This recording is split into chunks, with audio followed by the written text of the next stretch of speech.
this is Liminal, right? Next up, we are going to have Charlotte Walsh coming up soon. So the right to alter our consciousness, cognitive liberty, and the power of grassroots movements. More super sexy psychedelic convo. So.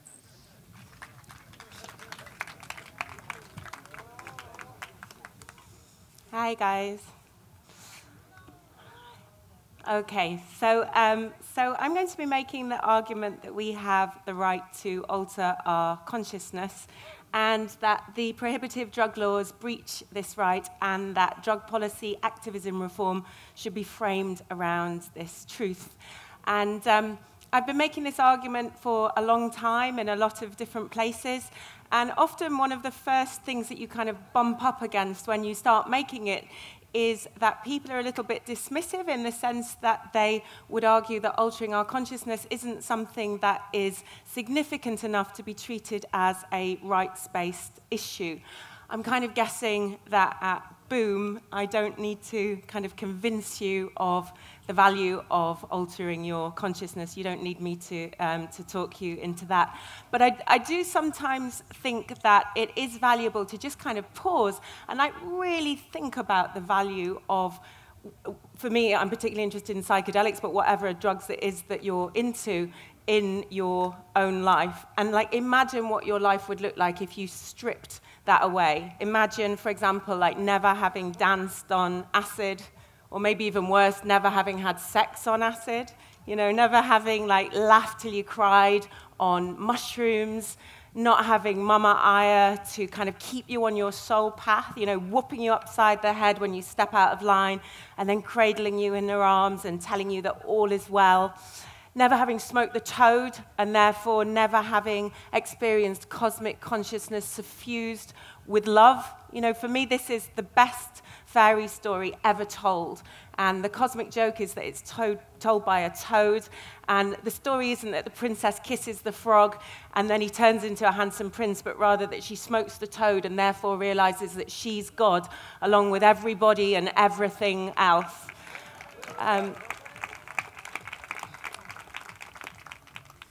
And obviously, it's not just on an individual level, you know, on a cultural level as well. Like, what would culture look like if we stripped away psychedelics? Like, we wouldn't be here. Boom, there goes boom.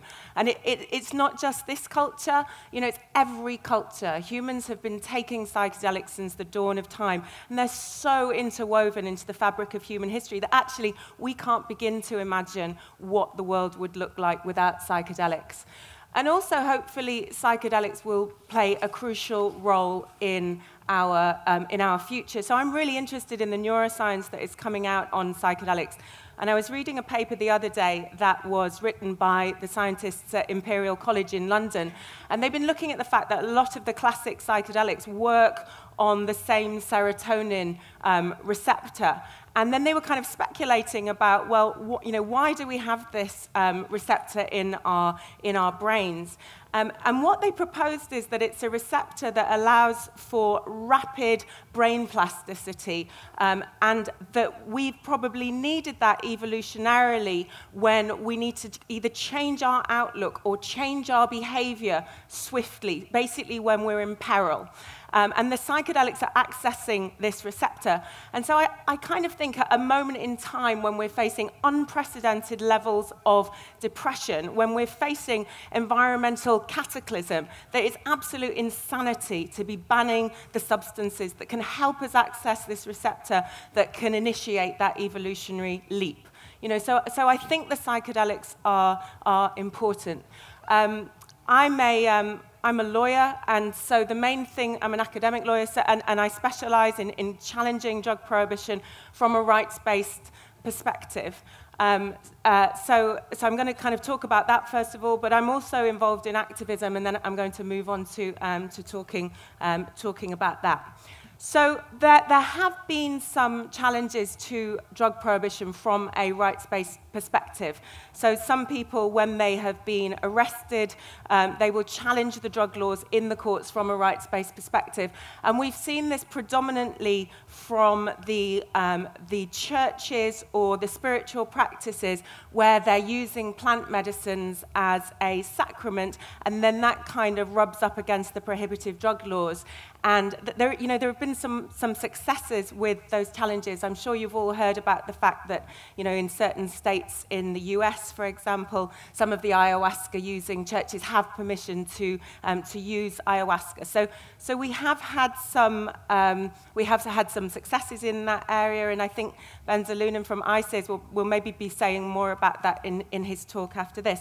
And obviously, I'm kind of wholly in support of these religious exemptions, but I also think that we need to remember that they don't quite get us there. So regardless of whether or not you define yourself as religious or even as spiritual, we're all on an existential quest. We're all trying to make meaning of our lives. We're all trying to make sense of the universe and of our place in it. And I just think there's no clear line between experiences that are sacred and experiences that are profane. And once you take psychedelics, you can really see that. Psychedelics really expand our idea of the sacred, and so that hopefully we can kind of see that in everything and everywhere. And so if one person's use of psychedelics leads them to God, whereas another person's use of psychedelics just leads them to a sense of awe at the interconnectedness of the universe, then does one of those groups deserve protection and then the other group deserve prosecution? It doesn't really make any sense. The psychedelics are all about teaching us that we're all one, and so we shouldn't be creating in-groups and out-groups in terms of who is susceptible to prohibition. It's kind of more in the spirit of things that we maximize all of our freedom, that we all win. And also, I think it's important to mention that, even if I want to take psychedelics just because I find it pleasurable, there's nothing wrong with that. I think there's a danger of buying into this sort of puritanical nonsense that it needs to be either for a spiritual reason that we're taking psychedelics, or maybe it's for a therapeutic reason that we're taking psychedelics, that we need to have some kind of higher motivation to get high. And I don't think we should go along with the idea that we need to give the state a good reason to allow us to take psychedelics, because then we're kind of buying into the basic lie that it's any of their business what we choose to ingest, that it's something that we need to justify. Thank you.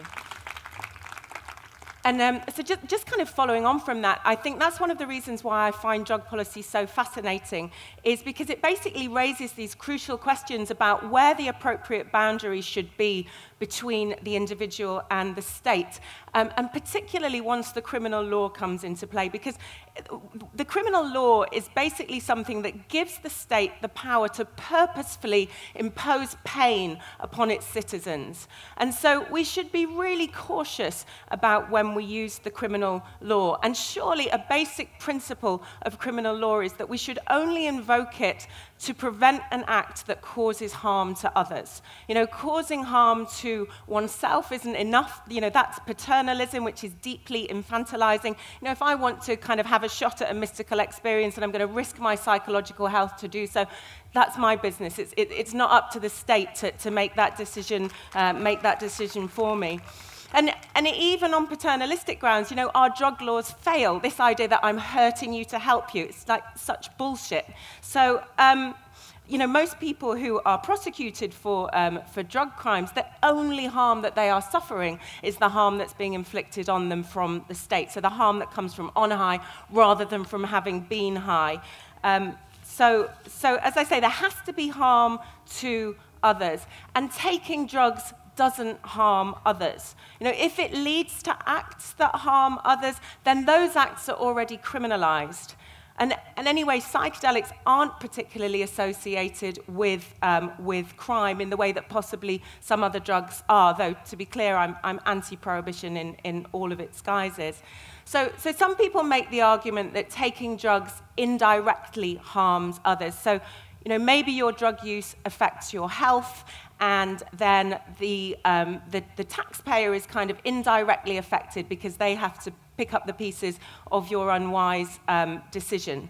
So again, psychedelics don't normally cause harm to health, be that physical or psychological. And also, in the rare cases where they do, we need to contextualize this. The vast majority of the population spend their time doing themselves harm, eating bad food, never moving their bodies. We don't throw people in prison for that. That's not what the criminal law is for. The criminal law is a blunt tool, and we should use it sparingly. So if there's no significant harm to others, then we should be free to do what we want to do.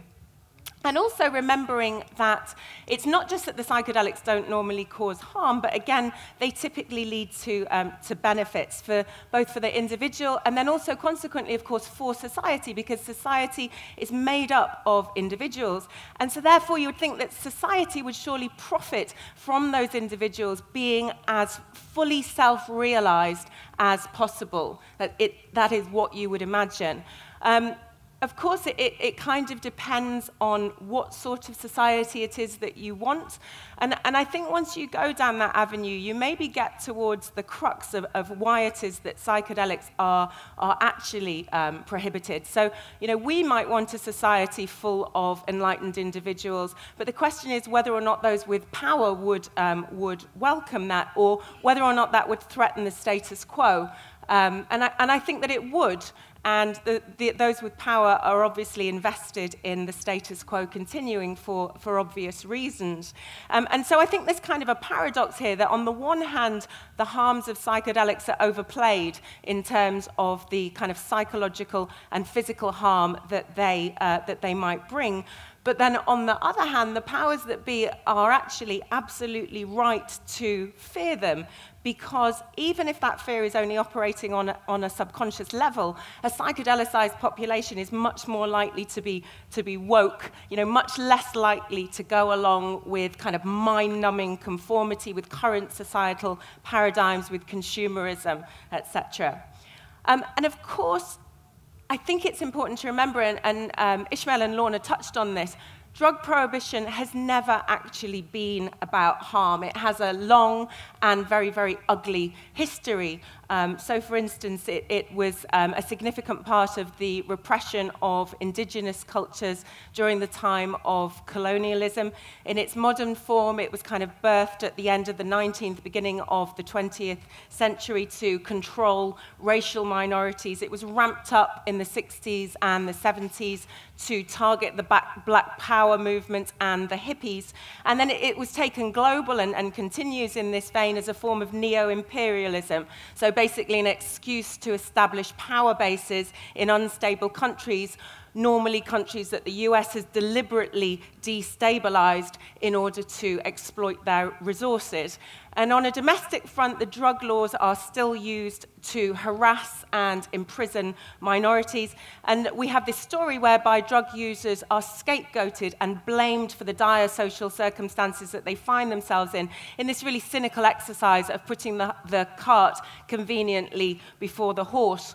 So when we call for drug policy reform, it needs to be rooted in human rights. We need to have a clear-sighted view of what's actually going on here. I'm from the UK, and we've kind of lost our way in terms of drug policy to such an extent that in 2016, we brought in a piece of legislation called the Psychoactive Substances Act, which banned all psychoactive substances that affect a person's mental functioning or emotional state. So it's just a blanket ban. Anything that affects your mental functioning or emotional state is banned in the UK. I mean, that definition of psychoactivity it's actually so broad as to be meaningless. Anything that comes in through one or more of our senses has a psychoactive effect. So, the smell, the taste of someone you love, for instance, that's having a psychoactive effect on you, often a powerful one. And another problem with this really broad definition is that the legislation was brought in to target the novel psychoactive substances that are being produced, but in one fell swoop, it criminalized all of the ancient plant medicines. And so they were conflated with drugs of dependency, when in fact, they can help us fill our God hole. They can help deliver us from addiction. So there is this real kind of ignorance permeating drug policy. And the Psychoactive Substances Act is fundamentally illiberal. It removes even the charade of drug policy being about harm and explicitly declares itself to be about controlling mind states. And so as such, you can see it as an unmasked threat to cognitive liberty.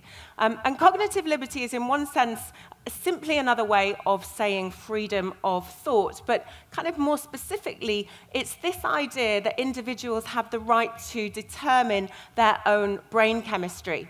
So if you think about the fact that our thoughts are of a chemical nature, so if we control the chemicals that can lawfully be ingested by prohibiting psychedelics, this can be seen as an interference with our cognitive liberty. It's basically limiting the mental landscapes that we have access to, because certain chemicals are necessary precursors to those states of mind. They can allow us to kind of escape from consensus reality, to peek behind the veil.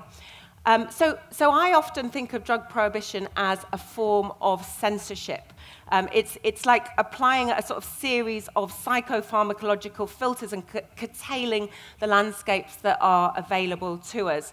So going back to this idea of, is it kind of too much to argue for our right to alter our consciousness, our right to cognitive liberty as a human right? I don't think so at all. I think this is really significant. What could be more significant than having the right to control our own consciousness?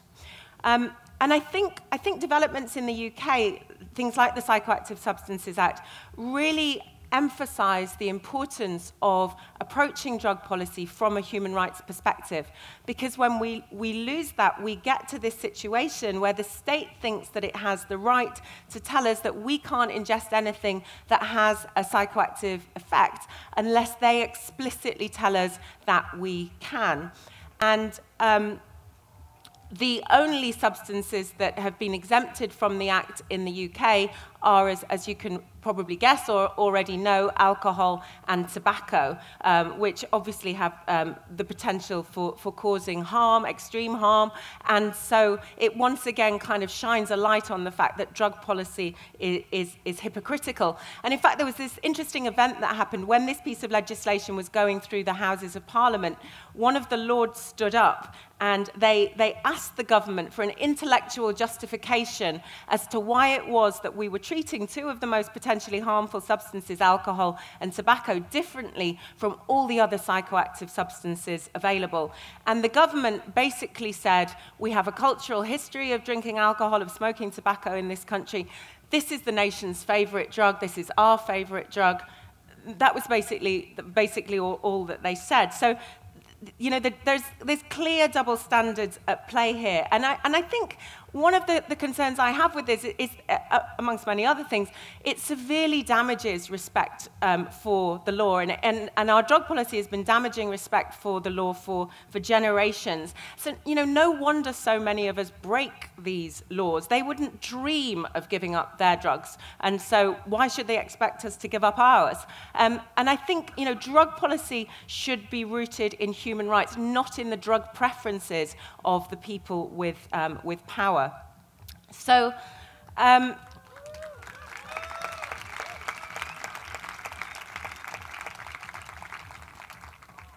thank you. So as I say, I think that drug policy reform activism should come from this human rights-based framework. At the moment, most drug policy reform activism is kind of rooted in a framing of harm reduction. And unsurprisingly, when you come from the perspective of harm reduction, the focus is on reducing harms rather than on benefits, which are kind of largely ignored from this perspective. And I can see that there's a pragmatism to the harm reduction inspired approach. And I think, obviously it has its roots in the fact that traditionally drug policy advocates were dealing with those substances that have a higher harm profile, so with the opiates, with cocaine, for instance. But I think that the harm reduction model makes a particularly uncomfortable fit when we're talking about the psychedelics, which can lead to many more benefits than they do harms. And harm reduction is basically a consequentialist approach, meaning that they criticize, advocates of harm reduction, criticize drug prohibition for the effects that it leads to, saying that the effects are often negative, in fact, often to the extent that they outweigh the harms of the drugs themselves. And this is true, and I'm not dissing a harm reductionist. I think the harm reduction model has saved countless lives and was a really, really necessary stepping stone in terms of drug policy reform. But it has to be only that. It has to be only a stepping stone. Drug policy reform is fundamentally limited if it doesn't challenge the right of the prohibitive system to exist. And I think Portugal is a good example of what harm reduction-based... I'm not actually applauding Portugal, but I mean, I am applauding Portugal. Well, what I'm about to say it isn't so much in terms of the drug policy reforms. It's a good example of what harm reduction-based drug policy reform looks like when it comes from a harm reduction-based perspective. And so drug policy activists around the world frequently hold up Portugal as this kind of model exemplar of what reform should look like. Yes, being in possession of a trivial amount of drugs has been decriminalized, but it's still lawful to search people and thereby harass them for drugs. If you're found with small amounts, you can still be fined, you can be sent to a dissuasion committee, you can be sent for psychological evaluation, and if you're carrying over the designated threshold, you can still be prosecuted, you can still be sent to prison. 1/5 of the Portuguese prison population is made up of people who are incarcerated under Portuguese drug laws. And drug policy reform activists also, as well, when they're talking about Portugal, they are often using the statistics from Portugal to kind of show, look, we can decriminalize substances and it doesn't lead to drug use going up. And thereby kind of buying into the line that drug use is a negative thing. I don't know about you, but personally, I think that the more people who are psychedelicized, the better. So we need to be careful not to kind of buy into that line. So basically this idea that I think we need to go much further than tinkering with the current system. We need to cut the heart out of prohibition and reject the notion that the state has the right to tell us what substances we can ingest and assert our right to take whatever substances we so please. And if we don't do that, even if we get what we want, even if prohibition is eventually dismantled, if it's dismantled within the constraints of this narrative of harm reduction, criminalization will simply be replaced by a system of strict legal regulation, strict governmental legal regulation. And in fact, again, that's how many drug policy reform activists call for change. They basically say, yes, drugs are potentially harmful, but the prohibitive system is only making it worse. So what we need to do is bring in a system of stringent regulation. And of course, then in the future, if we break this the rules of this hypothetical system, we'll still be breaking the law. So we'll have ended up with just a kind of a watered-down version of the system that we already have. And in fact, by analogy, we're already seeing this in action. So people with more means at their disposal are making a killing out of cannabis legalization in certain US states because they have the means to abide by stringent governmental regulations, whilst those from marginalized communities continue to be arrested, prosecuted, and sent to prison for dealing the same drugs, cannabis, because they don't. So drug policy reform needs to be rooted in rights if it's going to lead to justice. Basically, we shouldn't be wresting control from the hands of the powerful in order to just hand it straight back. We shouldn't say, remove the prohibitive drug laws and then replace them with strict rules. Fuck that. The drug laws need to be overturned because they're draconian and they're unsuitable for any civilized liberal democracy. And how we choose to ingest our plant teachers, our synthetic allies, in the aftermath is up to us. So thinking a little bit more about what a post-prohibitionist world might look like. And I think that if we come at it from a rights-based stance, it naturally leads us down a much more creative path. And for what it's worth, I think we should pay much more attention in how we think about drug policy in the future, thinking about the context in which we take drugs, how we take drugs. You know, looking at a substance in isolation really tells us very, very little about the harms or the benefits that it might bring. Context is everything. So in essence, really, what I hope for is that those who know what they're talking about come up with best practice guidelines voluntarily ascribed to. You know, we need guidance from our elders, those with wisdom, rather than law. So in other words, I want shamans to decide how to hold ceremony, and I also want to be able to trip in the woods without having to apply for a government license. So I think sometimes when you make these arguments, people sort of say, well, this is just idealism. This could never happen. Well, you know, maybe it is idealism, but there's nothing wrong with idealism. You know, if we don't have ideals, if we don't have goals that are what we ideally want to move towards, then we've given up before we've even begun.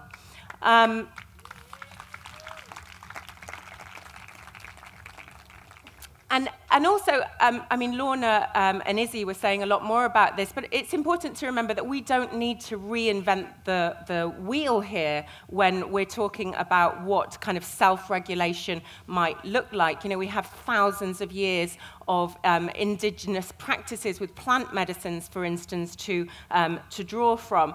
And also, as was mentioned, there's, you know, an ugly legacy of Western imperialists violently repressing these cultures, which needs to be acknowledged. And just kind of summarizing in a sense what Izzy and Lorna were saying, we just do need to make sure that these societies are not being exploited yet further, and ensuring that they benefit rather than suffer from the upsurge of interest in plant medicines like ayahuasca in the global north. And more broadly, so, you know, thinking about the impact of this on humans and also on non-human animals, on ecosystems, on plants, and mitigating any harms that might arise. And I think importantly, you know, if the psychedelics teaches anything, it should be to expand our circles of concern through that felt experience of oneness. I guess the question of whether or not the criminal law is likely to retract its fangs, like how likely is it that we'll be moving towards a system of regulation beyond prohibition? And obviously that varies from country to country, but I think there's overall, globally, there's reasons to be optimistic. So the tide is certainly turning in relation to cannabis, as you're all aware. You know, the growing legitimization of both medical and recreational cannabis, the establishment of cannabis clubs. And there have also been some really interesting legal challenges against the prohibitions on cannabis in both Mexico and South Africa, where individuals there, backed up by activist groups, argued that the drug laws breached their rights to privacy, and they were successful with these arguments in the courts. And so that's really heartening. You know, things can change, things do change, but I think importantly, things don't change just because the powers that be suddenly kind of see the error of their ways. It's always going to take activism, it's always going to take bravery. And so thinking a little bit more like beyond legal activism, so beyond kind of like going at this through the courts, through the kind of principles of criminal law, thinking about what other activism we might engage in. And I think that one of the most, the biggest challenges that we face in this realm is that those people who've had profound experiences on psychedelics generally don't need convincing of their value, whereas those people who haven't have no idea what it is that they're dismissing when they say, oh, you know, you were just high. And I think, you know, the crux of the issue is that they see drugs, well, all as one thing, for one thing, but seeing drugs as preventing us from fulfilling our potential, whereas we see them as helping us to realize it. So there's some kind of like serious miscommunication at the heart of all this. So I think that one form of activism is just simply to keep talking, particularly to those who don't share our views. Stories hold incredible power, and so just to keep talking to replace kind of negative narratives about psychedelics with positive tales of these substances' transformative possibilities. And Mike's here with his psychedelic stories. I don't know where he is later tonight, so shout out for that. I think that's a really important part of this movement, the kind of the power of telling stories. So I think, the fundamental things to challenge, so the idea that the psychedelics make you hallucinate, that's how I really kind of object to the term hallucinogen, this idea that they make us see things that aren't there, whereas I think really they're more likely to help you see kind of deeper into the truth of things. And engaging with these fears, such as like the psychedelics kind of make you crazy so that you jump out of windows, and rather that they can lead us home to sanity and to a kind of an inner soaring.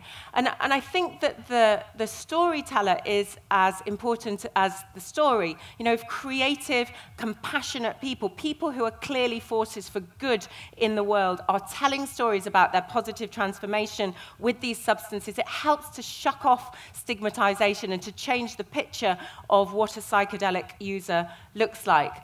Obviously, it's a form of coming out, which can be difficult when we're talking about something that's illegal and carries with it all kinds of risks, like loss of employment, loss of freedom to travel to certain countries, most notably the US. But, it wasn't easy for people to come out as gay when that was criminalized either, and they did so using a rights-based model, and now, happily, gay rights and many other such rights are recognized around the world. So I think, we're seeing this movement towards psychedelic pride. There are these kind of psychedelic societies kind of rooted around this idea of taking pride in your psychedelic use, springing up all around the world, which I think is a really, really good thing.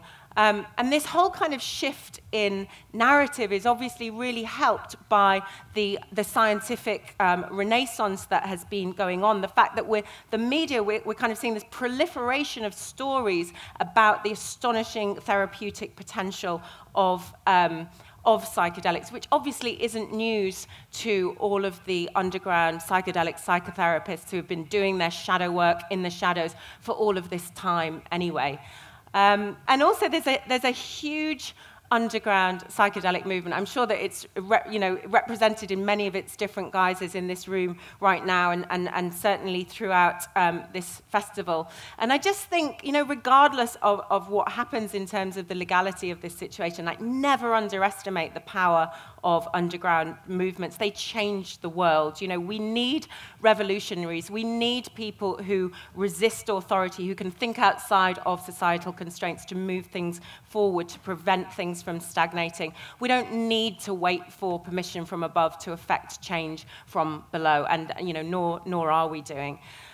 So just a couple of examples to finish with, a couple of examples that I find really striking, that there are many. I think the rise of the dark web, the fact that there is access to all manner of psychedelics on that platform, and that much of the kind of the rhetoric of the dark web is explicitly premised in a libertarianism, in this kind of recognition of our right to alter our own consciousness.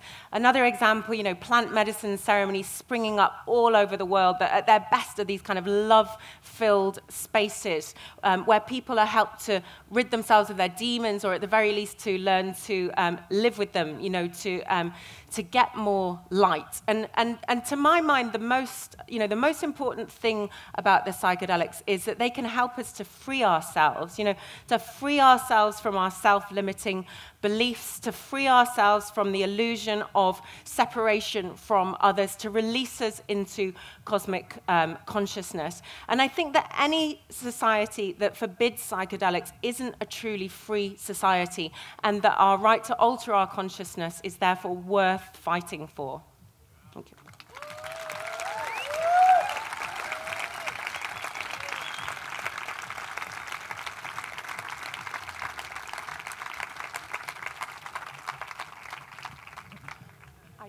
Yes, thank you. I completely agree with you. Great. And yeah, great.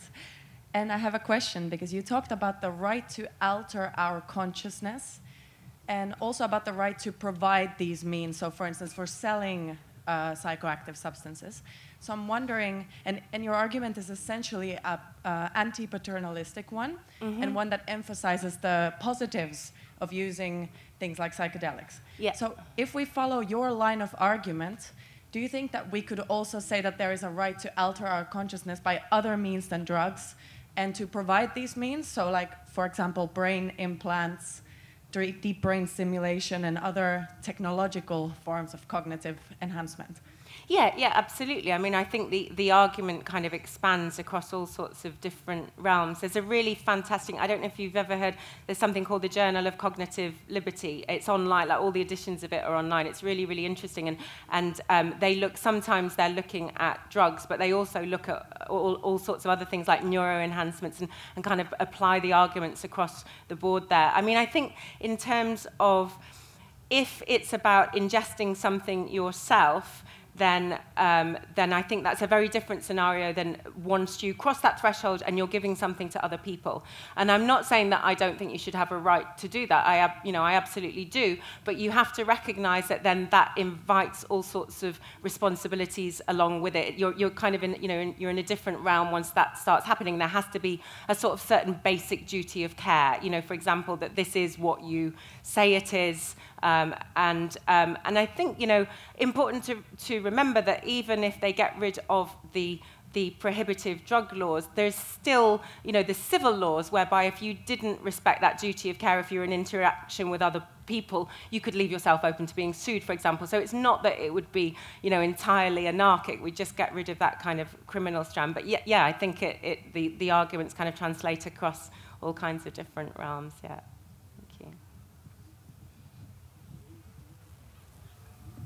Hi, thank you. Thanks for the very good talk. Really appreciate that. Thank you.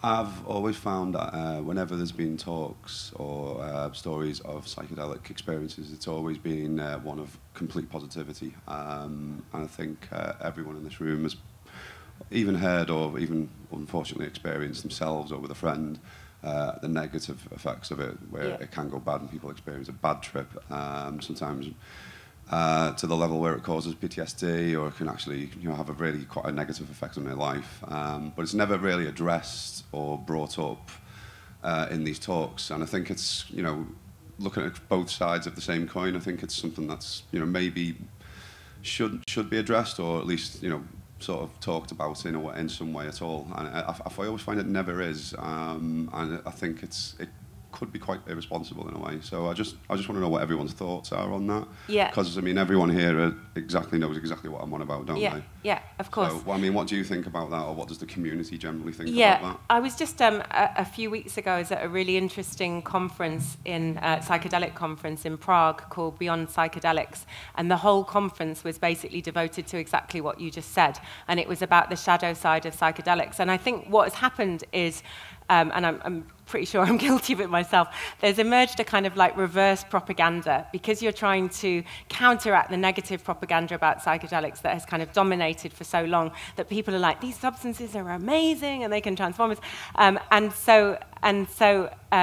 then it obviously can go the other way. And I think that if you kind of take the perspective where you say there can never be any problems, as you say, it's deeply irresponsible. You need to be kind of acknowledging that, but then thinking about, well, what systems would be in place that would kind of mitigate those harms. But I think you're right. And I think that's what's happening is, as we're kind of like moving forwards more, it's opened up a little bit of space in the discourse, and now everybody's kind of saying, well, we can't just focus on that. We need to kind of, look at the fact that, some people, and psychedelics aren't for everyone. This idea that they'd be a good thing. If you're kind of, quite fractured, maybe they're not a good idea for you. I'm glad to hear it. Okay, thanks everybody.